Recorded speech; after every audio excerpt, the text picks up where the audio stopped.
Iran തീരങ്ങളിൽ യുദ്ധകാഹളം മുഴങ്ങുകയാണ്. Middle ഈസ്റ്റിലെ സംഘർഷഭരിതമായ സാഹചര്യത്തിലേക്ക് എണ്ണമറ്റ പോർ വിമാനങ്ങളുമായി അമേരിക്കയുടെ ഭീമൻ വിമാനവാഹിനി കപ്പൽ എത്തിക്കഴിഞ്ഞു. പ്രസിഡന്റ് ഡൊണാൾഡ് ട്രംപിന്റെ ഒറ്റ ഉത്തരവിനായി കാത്ത് അത്യാധുനിക മിസൈൽ വേദ കപ്പലുകളുടെ അകമ്പടിയോടെയാണ് USS എബ്രഹാം ലിങ്കൺ നങ്കൂരമിട്ടിരിക്കുന്നത്. മേഖലയെ മുൾമുനയിലാക്കുന്ന ഈ സൈനിക നീക്കത്തിന്റെ വിശദാംശങ്ങളിലേക്ക് നോക്കാം. ഇറാനുമായിട്ടുള്ള സംഘർഷം മൂർധന്യാവസ്ഥയിൽ നിൽക്കെയാണ് അമേരിക്കയുടെ നിർണായക നീക്കം.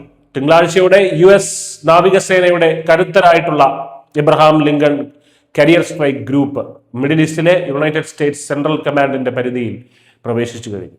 ഇൻഡോ പസഫിക് മേഖലയിൽ നിന്നാണ് ഈ കപ്പൽ വ്യൂഹം അടിയന്തരമായി ഗൾഫ് മേഖലയിലേക്ക് തിരിച്ചുവിട്ടിരിക്കുന്നത്. നിമിറ്റ്സ് ക്ലാസ് ആണവോർജ വിമാനവാഹിനി കപ്പലായിട്ടുള്ള USS എബ്രഹാം ലിങ്കൺ ഒറ്റയ്ക്കല്ല എത്തിയിരിക്കുന്നത്. കരുത്തുറ്റ 3 Arleigh Burke class guided missile ഡിസ്ട്രോയറുകളായിട്ടുള്ള USS Frank E Petersen junior, USS Spruance, USS Michael Murphy എന്നിവയും ഈ ദൗത്യത്തിൽ ഒപ്പമുണ്ട്. ജനുവരി 19 മലാക്ക കടലിടുക്ക് കടന്നാണ് ഈ വമ്പൻ നാവികപ്പട മിഡിൽ ഈസ്റ്റിലേക്ക് എത്തിയത്. കഴിഞ്ഞ ഒക്ടോബറിൽ USS ജെറാൾഡ് R. ഫോർഡ് മടങ്ങിയ ശേഷം മേഖലയിൽ എത്തുന്ന ആദ്യത്തെ അമേരിക്കൻ വിമാനവാഹിനി കപ്പലാണിത് എന്നതും ഇതിന്റെ ഗൗരവം വർദ്ധിപ്പിക്കുന്നുണ്ട്. ആവശ്യാനുസരണമാണ് ഈ കപ്പലുകളെ അയച്ചതെന്ന് പ്രസിഡന്റ് ട്രംപ് പറയുമ്പോൾ ടെഹ്റാനിൽ ഏത് നിമിഷവും ഒരു വ്യോമാക്രമണം ഉണ്ടായേക്കാമെന്ന അഭ്യൂഹം കൂടിയാണ് ശക്തമാകുന്നത്. ഡിസംബർ അവസാനം ഇറാനിൽ ആരംഭിച്ച ഭരണകൂട വിരുദ്ധ പ്രക്ഷോഭങ്ങളാണ് ഇതിന്റെ മൂല കാരണം. പ്രക്ഷോഭങ്ങളെ ഇറാൻ നേരിടുന്ന രീതിക്കെതിരെ അന്താരാഷ്ട്ര തലത്തിൽ വലിയ വിമർശനമുണ്ട്.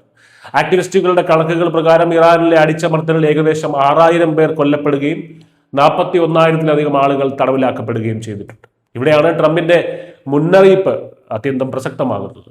തടവുകാരെ കൂട്ടക്കൊല ചെയ്യുകയോ പ്രതിഷേധക്കാരെ വധിക്കുകയോ ചെയ്താൽ ശക്തമായ സൈനിക നടപടി ഉണ്ടാകുമെന്ന് ട്രംപ് നേരത്തെ തന്നെ ഭീഷണിപ്പെടുത്തിയിരുന്നു. ഇതിനെ തുടർന്ന് 800-ലധികം വധശിക്ഷകൾ ഇറാൻ നിർത്തിവെച്ചതായി റിപ്പോർട്ടുകളുണ്ടെങ്കിലും ടെഹ്റാനിലെ ഉന്നത ഉദ്യോഗസ്ഥർ ഇത് നിഷേധിക്കുന്നുണ്ട്.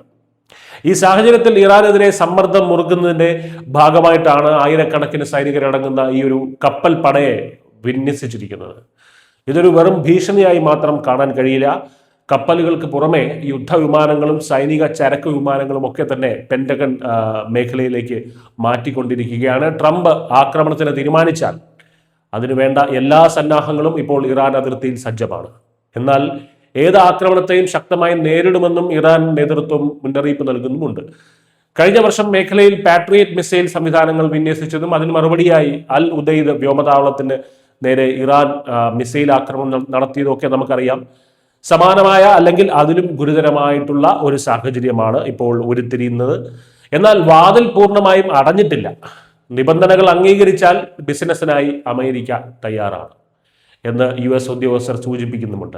ചർച്ചയ്ക്കുള്ള സാധ്യതകൾ അവശേഷിക്കുന്നു എന്നതിൻ്റെ തെളിവായിട്ടാണ് ഇതിനെ കാണേണ്ടത്. ചുരുക്കത്തിൽ പശ്ചിമേഷ്യ വീണ്ടും ഒരു സ്ഫോടനാത്മകമായിട്ടുള്ള ഒരു സാഹചര്യത്തിലൂടെയാണ് കടന്നു പോകുന്നത്. ആവശ്യമെങ്കിൽ ഉപയോഗിക്കും, പക്ഷേ ഉപയോഗിക്കേണ്ടി വരില്ലെന്ന് കരുതുന്നു എന്ന ട്രംപിന്റെ വാക്കുകൾ നൽകുന്ന സൂചന, അതിൽ നിന്ന് തന്നെ കാര്യങ്ങൾ വ്യക്തമാണ്. പന്ത് ഇപ്പോൾ ഇറാന്റെ കോർട്ടിലാണ്. ഈ സൈനിക വിന്യാസം വെറുമൊരു ശക്തി പ്രകടനത്തിൽ ഒതുങ്ങുമോ അതോ വൻ ആക്രമണത്തിന് വഴിവെക്കുമോ എന്ന് വരും ദിവസങ്ങൾ തീരുമാനിക്കും. News desk news India Malayalam.